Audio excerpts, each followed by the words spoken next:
Good morning, good afternoon, good evening, folks. Michael Zuber, one rental at a time. As I mentioned in the daily financial news, we are so lucky and honored to have the man, myth, the legend, Mr. Greg Dickerson with us. How you doing, sir?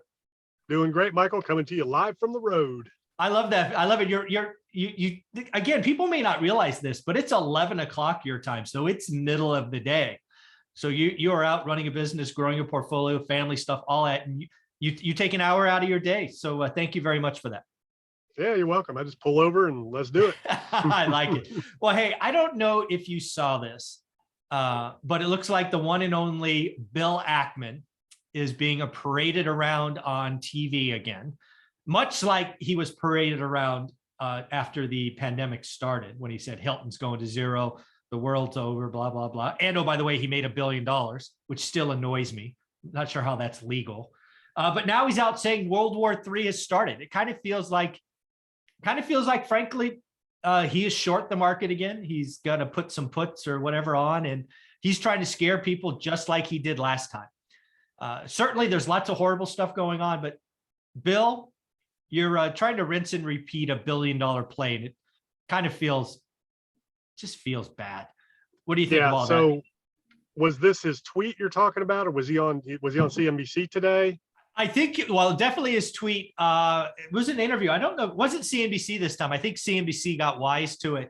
I want to say it was Bloomberg, maybe. I did see a talk track. Yeah, it wasn't CNBC. Yeah, I haven't seen the interview yet, so I have to go watch it. But I did read the tweet, and people are calling him out for what he did back in March of 2020. Talking down his book and shorting and making all the money, and it tempts you to want to plug in there and say, well, just make sure you donate whatever it is you're shorting this time to the relief effort. At least do something good with it, which he said he donated profits the last time and all that. But yeah, I mean, Bill Ackman, he's a very emotional individual. He's obviously very smart and he's very successful, but yeah, he's got an agenda. He's not doing this for no reason.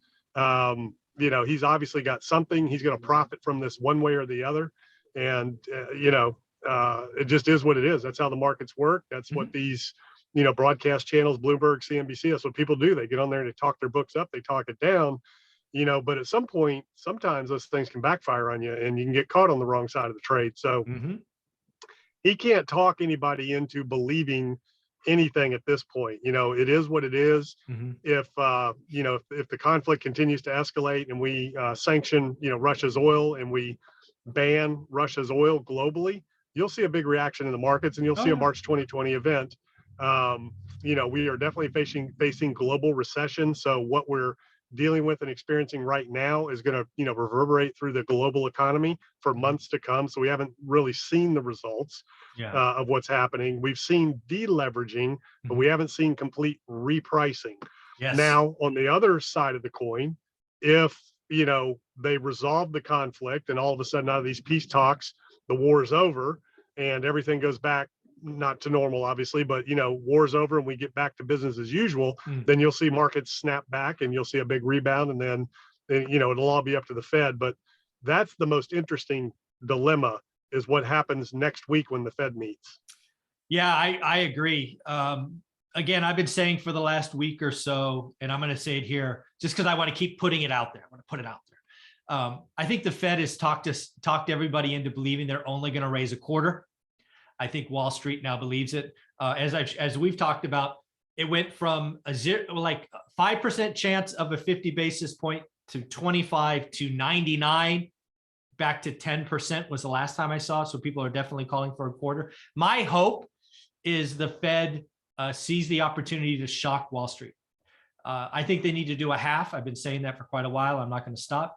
And that will force the repricing, right? Like you said, we've had deleveraging. It will force a repricing. It will be uncomfortable. A lot of Wall Street money will get slammed, but maybe we can get through this faster. It's kind of rip the Band-Aid off fast versus, one hair at a time. What do you think? Yeah, it's reversion back to the mean. So a lot of it's going to depend. Obviously, we have big reports coming out this week with CPI and some job reports and things like that. So what's happening is super high inflation. It's only going to get worse, especially if there's a ban on Russian oil. It's going to get really bad, and it's a global thing. It's not going to settle anytime soon. Powell spoke last week and said he still thinks inflation will taper by the end of the year. I think now he's got to backtrack on that. Yeah. There's just no way that's happening. And and they have, a strong job market, more jobs than there are people. They have to still compete for labor. Mhm. Wages are still going up. Companies are still raising prices, limiting supply and production because they're more profitable. So we have all these things that the Fed's looking at. So they got to do something. So what do? Okay, so they raise rates. That's going to shock markets. We're going to, have, repricing and a sell off in the market, limit down like we Mhm. saw back in March of 2020. Yep. So how does the Fed play this? So one thesis is they go ahead and raise rates. They slap a half a point on it to attack inflation. And then they prop the markets up behind that with purchases. So they Mm. can raise rates and continue to flood liquidity into the markets. They can do that Yeah, they because if you could. see right now, there's a huge appetite for treasuries. I mean, treasuries, the 10 years, what, at 1.68, 1.7? Yeah, crazy. It was just 2-1 like 10 days ago. So it's your flight to safety. Everybody wants dollars. Everybody wants treasury notes right now. So the Fed, like you said, is two things. They could take an advantage of to, reduce the balance sheet, but if the markets are tanking, they're not necessarily going to be able to do that, Mm. or they could, and, pump that back in some other way. So I think they can do that. I think they can rescue markets at the same time they raise rates potentially, but we'll see if that happens. Yeah. My biggest, because again, I kind of put this out yesterday in my daily financial news, right? I'm just going to walk this through and you tell me where I might be right or wrong, or I'm missing something. So because of what's happening now in Europe, inflation gets worse, at least in the short term. Short term defined as 3 to 6 months. Inflation gets worse, no question. The talk track is the Fed is going to be kind of Ben Bernanke-like, where they raise a quarter point, just slow and steady kind of stuff, which again, that's not going to shock the market. That's what the market expects. Then coming out of this, we're going to see eventually there will be peace. I hope it's today. I hope it's tomorrow. It's probably months from now. But when peace occurs, we will have that snapback rally and spending will go through the roof and demand will go up. And then freaking inflation becomes unhinged. Then Jerome Powell either becomes Paul Volcker, forced to quit, gets fired. We bring in somebody else. Then they raise it a point because they're going to be so far behind the curve. It just doesn't feel right. Wanting that kind of, do you see where I'm coming from? When you say snapback rally, I think you'll see that in the markets, but you're not going to see that in consumer sentiment or spending. You don't think so? You'll see Okay. you'll see that. No, because inflation's real. Oh, yeah. People, Oh, yeah.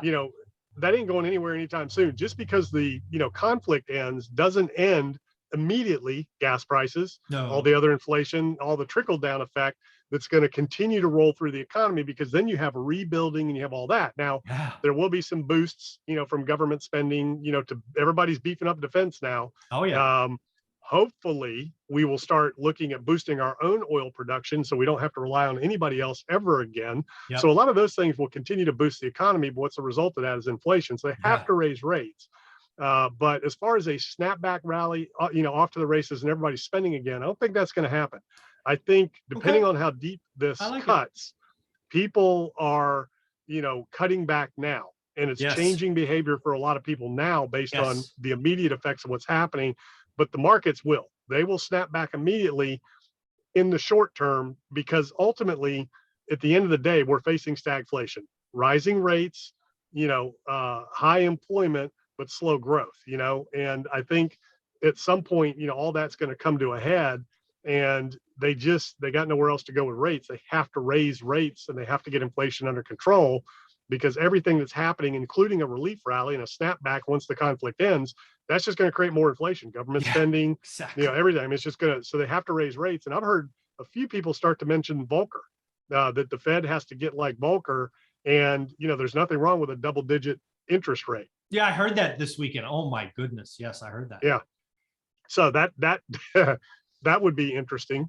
Yeah. Can you imagine what would happen to commercial real estate if debt was now just say 10% when they were counting on it being 2.5%?